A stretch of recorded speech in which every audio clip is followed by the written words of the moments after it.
नमस्कार। कई बार ना कहानियां वैसी नहीं होती जैसी दिखती हैं।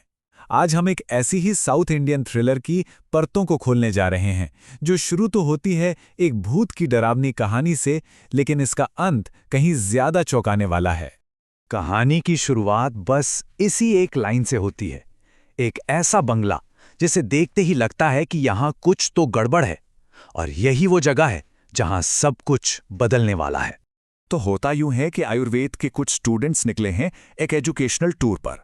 लेकिन उन्हें क्या पता था कि ये टूर उनकी जिंदगी का सबसे भयानक मोड़ लेने वाला है। और फिर देखिए, एक के बाद एक सब कुछ गलत होना शुरू हो जाता है।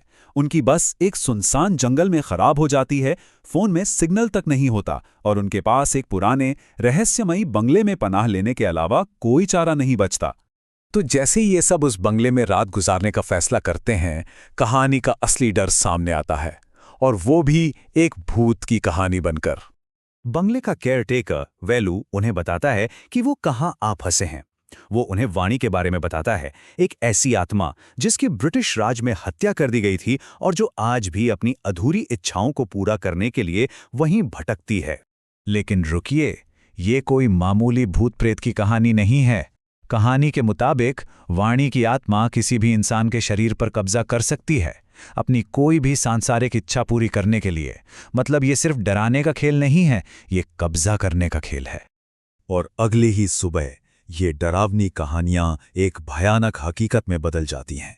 जब सब सोकर उठते हैं तो उन्हें एहसास होता है कि कुछ बहुत बहुत गलत हो चुका है। यहीं से कहानी का असली ड्रामा शुरू होता है।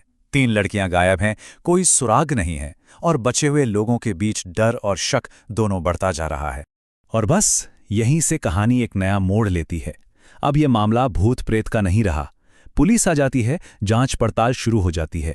अब शक की सुई आत्माओं से हटकर इंसानों पर घूमने लगती है, और तो और बस का ड्राइवर रघु भी गायब मिलता है। और ठीक इसी पॉइंट पर पूरी कहानी 180 डिग्री घूम जाती है। अब हमें पता चलता है कि जो कुछ भी हमने अब तक देखा, सुना या समझा, वो सब एक धोखा था। तो जो बड़ा खुलासा होता है वो ये है कि कोई भूत था ही नहीं।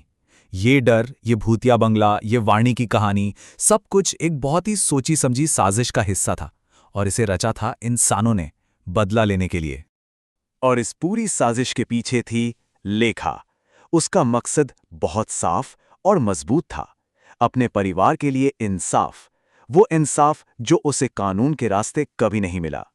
तो ये हैं वो लोग जिनके खिलाफ लेखा ने ये सारा जाल बुना था।